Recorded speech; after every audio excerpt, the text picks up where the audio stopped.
Bienvenue dans cette nouvelle édition de l'Africa Tonight. Voici les titres de l'actualité. En Libye, les combats font rage entre milices à Sabratha, des combats qui font suite au décès d'un des barons locaux du trafic de migrants. Le premier bilan officiel fait état de 26 morts et d'au moins 170 blessés. Devenir un champion national, tel est le thème de la 6e édition de la CGECI Académie 2017 qui a ouvert ses portes ce vendredi en Côte d'Ivoire. Un défi pour le gouvernement dans le processus de transformation structurelle de l'économie. Et puis en 2013, le Rwanda a adopté une loi sur l'accès à l'information. L'objectif était d'améliorer la participation des citoyens à la gestion des affaires publiques. A-t-elle porté ses fruits? Élément de réponse dans ce journal. Mais tout d'abord, que se passera-t-il au Cameroun ce 1er octobre 2017 ? Eh bien, l'inquiétude règne dans le pays à l'approche de cette date qui devrait cristalliser la contestation dans les régions anglophones. Une crise qui dure depuis près d'un an. Reportage de Chérif Ousmane Bardouka, notre correspondant au Cameroun. Depuis le début des soulèvements dans les régions anglophones du Cameroun, le gouvernement a pris plusieurs mesures visant à résoudre la crise. La traduction en langue anglaise des actes uniformes de l'OADA et le recrutement de 1000 enseignants anglophones dans la fonction publique ont été les premières réponses. En plus, la constitution des comités ad hoc chargés de proposer des solutions aux problèmes des syndicats anglophones, tout comme la création le 23 janvier 2017 d'une commission nationale pour la promotion du bilinguisme et du multiculturalisme, témoignent de la volonté du chef de l'État d'instaurer une plateforme de dialogue, gage d'une solution durable aux revendications dans la zone anglophone. Que l'on se comprenne bien, il n'est pas interdit d'exprimer des préoccupations dans la République. En revanche, rien de grand ne peut se construire dans la surenchère verbale, la violence de rue et le défi à l'autorité.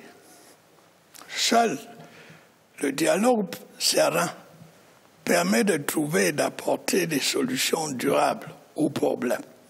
Dois-je le redire, le Cameroun est un et indivisible. Il le demeurera. Autre mesure prise par le gouvernement, l'arrêt le 30 août 2017 des poursuites judiciaires contre les leaders de la crise anglophone. Un geste d'apaisement pour les autorités à l'endroit des régions anglophones. À Bamenda et à Boya, on avait fait de la libération de ces leaders un préalable à toute perspective de sortie de crise. Malgré ces dispositions, la crise a pris un tour de plus en plus radical, avec notamment la profanation des symboles de la République et un appel à la sécession. Il n'y a pas de mesure appropriée qui a été prise. J'en veux pour preuve la crise perdure, elle existe toujours. Je pense que le gouvernement a déjà péché en ce qu'ils n'ont pas voulu reconnaître qu'il y avait un problème. Deuxièmement, ils pensent que c'est un problème uniquement, comment dirais-je, ils ont pensé que c'était un problème corporatiste alors que c'est un problème beaucoup plus profond. Et troisièmement, comme je le dis, ils appellent ça une crise anglophone, mais au fait, c'est une crise camerounaise. Donc, le problème anglophone est la partie visible de l'iceberg. Les régions anglophones du Cameroun sont paralysées depuis octobre 2016. Les manifestations au départ corporatistes se sont mutées en des revendications politiques. Si le gouvernement reste ferme sur le caractère unitaire de la forme de l'État, la classe politique anglophone est aujourd'hui divisée. Une frange prône le retour au fédéralisme et une minorité appelle à la sécession. Regain de tension en Libye, les affrontements font rage depuis plusieurs jours entre des milices locales spécialisées dans le trafic de migrants. Un accord secret entre l'Italie et des passeurs pour stopper les flux migratoires serait à l'origine de cette situation. Explication avec Sharon Camara. La ville côtière de Sabratha, en Libye, principale plateforme de départ des migrants vers l'Italie, est devenue depuis quelques mois le théâtre de violents affrontements. Des combats qui opposent plusieurs milices locales qui avaient fait de l'immigration clandestine vers l'Europe un business rentable. Depuis le début des hostilités, de nombreux habitants ont fui la ville et les sources locales font état d'une quarantaine de victimes. La proximité géopolitique et géographique de la ville de Sabratha, où se situent ces combats entre milices interposées, ce qui veut dire que si l'État central libyen plus les forces du général Haftar ne parviennent pas à se mettre d'accord avec l'appui de la communauté internationale pour mettre cette zone-là au calme, on peut avoir un effet de contagion. Les affrontements à Sabrata, qui ont débuté le 17 septembre 2017, ont eu lieu à la suite du décès d'un membre de la milice d'Ahmed Dabachi, connu pour avoir été l'un des membres actifs du trafic de migrants, avant de se lancer dans la lutte contre l'immigration clandestine à partir de juillet dernier. C'est à cette période que le gouvernement italien a décidé de renforcer les contrôles aux frontières, mais aussi de monnayer l'aide des passeurs libyens, comme le soupçonne aujourd'hui la communauté internationale. Des accords qui auraient créé des tensions entre les différentes milices de Sabrata et qui seraient à l'origine des affrontements de septembre. Sous réserve de l'existence réelle de ces accords. Si vous regardez très bien Sabrata, c'est la zone d'influence la plus fondamentale du point de départ entre la Libye, c'est-à-dire la côte tripolitaine et l'Italie. Et donc on comprend donc un intérêt géostratégique pour l'Italie qui est en train d'être submergée de migrants illégaux, n'est-ce pas, à pouvoir traiter avec ceux qui détiennent la réalité du pouvoir dans le terrain. Les affrontements de Sabrata, zone clé dans la lutte contre l'immigration clandestine, pourraient pencher en faveur du maréchal Khalifa Haftar, qui dirige déjà l'est du pays et ne reconnaît toujours pas l'autorité du président Fayez al-Sarraj. En effet, le maréchal, qui s'est montré très actif dans la lutte contre l'immigration clandestine, a à plusieurs reprises sollicité l'aide financière et matérielle de la communauté internationale. Il pourrait donc décider d'intervenir dans la zone et ainsi de tenter une nouvelle fois de prendre le contrôle de l'ouest de la Libye. Dans l'actualité également, ce tragique accident en République démocratique du Congo. Un avion militaire s'est écrasé juste après le décollage ce samedi 30 septembre à une vingtaine de kilomètres de Kinshasa, la capitale. Aucun membre de l'équipage a survécu. L'appareil qui décollait à destination de Bukavu, dans le nord-est du pays, aurait connu un problème technique. Une enquête est en cours. La 6e édition de la CGE-CI Academy a ouvert ses portes ce vendredi 29 septembre 2017 à Abidjan. La Confédération générale des entreprises de Côte d'Ivoire réunit ainsi pendant 2 journées les jeunes entrepreneurs qu'elle souhaite transformer en champions nationaux à travers une compétition de plans d'affaires. Voyez ce reportage d'Olivier Conan, notre correspondant en Côte d'Ivoire. Devenir des champions nationaux, c'est ce que souhaite la CGCI, Confédération générale des entreprises de Côte d'Ivoire, pour les jeunes entrepreneurs qui se sont inscrits à l'édition 2017 de sa Business Plan Competition. CGCI Academy 2017 se veut le vivier des entrepreneurs ivoiriens, sanctionné par 6 prix sectoriels et un grand prix. Services, agribusiness, industrie, tous les secteurs ont enregistré des candidatures de projets novateurs. C'est le projet d'utilisation de drones pour l'optimisation des services offerts dans l'agriculture par un ingénieur en agroéconomie de 22 ans qui a remporté le Grand Prix de la Business Plan Competition. Une entreprise qui fait du service conseil agricole aux producteurs en utilisant des moyens à la fine pointe de la technologie, comme des drones, des logiciels de simulation et de prévision de récolte et la capacité de pouvoir suivre sa plantation à distance.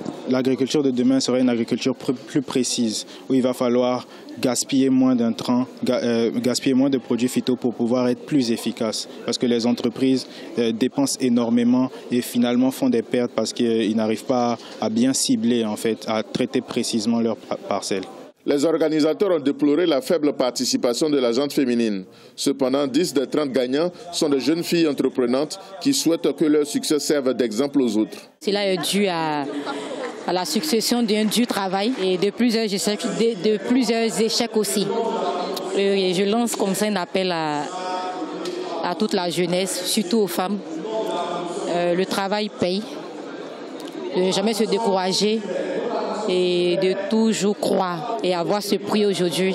C'est vraiment une motivation pour moi. Pour favoriser l'émergence des champions nationaux, le gouvernement a pris des mesures en faveur de la création des entreprises dont le succès sera le moteur de la croissance économique. Les frais de création d'une entreprise ont été réduits à 15 000 francs CFA et les droits fiscaux supprimés. Ces mesures doivent aider les jeunes entrepreneurs à contribuer au développement économique du pays par la mise en œuvre de leurs projets dévoilés à CGCI Academy 2017. 4 ans après l'entrée en vigueur de la loi sur l'accès à l'information au Rwanda, les médias restent frileux. Selon un rapport publié en juin 2017, plus de 70% de l'information provient de la couverture des conférences publiques, signe d'un manque de contribution du quatrième pouvoir dans l'implémentation des politiques publiques. Les détails dans ce reportage de Fraterne Ndakaïsenga, notre correspondant à Kigali. En 2013, le Rwanda a adopté une loi sur l'accès à l'information. À travers cette loi, le gouvernement rwandais tient à renforcer la transparence et l'amélioration de la participation des citoyens à la gestion des affaires publiques. Une nouvelle étape pour les praticiens de médias qui rencontraient souvent des difficultés à accéder à des sources d'information, surtout au niveau des institutions publiques. 4 ans après, le résultat n'est pas toujours satisfaisant selon des experts. À 52%, les médias rwandais couvrent les politiques publiques en cours d'élaboration. C'est-à-dire, les journalistes suivent si la politique est en train d'être étudiée au niveau soit des ministères, au niveau des décideurs. Il faut des reportages pour montrer les résultats, mais sans toutefois entrer dedans, parce que l'étude a montré que les investigations journalistiques qui se font sur les politiques sont à 4% au niveau du pays. Pour certains journalistes, le problème réside dans la capacité financière des médias.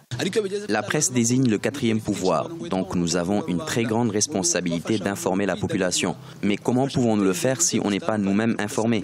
Comment avoir la meilleure information si on n'a pas les moyens de se rendre sur le terrain? Donc notre contribution au développement du pays dépend des moyens mis à notre disposition. En matière de liberté de la presse, le Rwanda est passé à la 159e position sur 180 pays en 2017, de la 161e place en 2016, selon le classement 2017 des Reporters sans frontières sur la liberté de la presse. Elle a osé et elle a réussi. Coup de projecteur à présent sur Halima Eden, 19 ans, d'origine somalienne, qui brise les codes et bouscule les idées reçues. Elle a été le premier mannequin à défiler voilé et depuis, les grandes marques se l'arrachent. Sharon Kamara. À 19 ans, Halima Eden commence à se faire un nom dans l'industrie de la mode aux États-Unis. Cette jeune mannequin s'est fait remarquer non seulement pour sa beauté, mais aussi pour son style unique. Halima est le premier mannequin à poser et à défiler avec un hijab. Symbole de sa foi et de sa pratique de l'islam, son voile lui a valu l'intérêt et la reconnaissance des professionnels de la mode. Je porte le hijab tous les jours, vous savez, donc forcément, je me lance dans une nouvelle aventure. Ce sera avec mon hijab. C'est une partie de ma personnalité, en fait. Née dans un camp de réfugiés en Somalie, Halima Eden est arrivée aux États-Unis à l'âge de 7 ans. Alors qu'elle était étudiante en première année à la St. Louis University, elle s'est inscrite au concours Miss Minnesota. Même si elle n'a pas remporté la couronne, cet événement a marqué un tournant et définitivement changé sa vie. Peut-être que je suis inconsciente, mais je me dis que je suis naturelle, je suis moi-même, donc il n'y aura aucune raison que les gens soient contre moi ou contre ceux que je représente. Alors que les marques internationales élargissent de plus en plus leurs cibles en proposant des collections adaptées à tous les styles et croyances religieuses, Halima Eden, le mannequin au hijab, rencontre un véritable succès. En peu de temps de carrière, l'américano-somalienne a déjà défilé pour Kanye West ou encore Max Mara. Elle espère maintenant pouvoir retourner sur sa terre natale en Somalie pour raconter son parcours.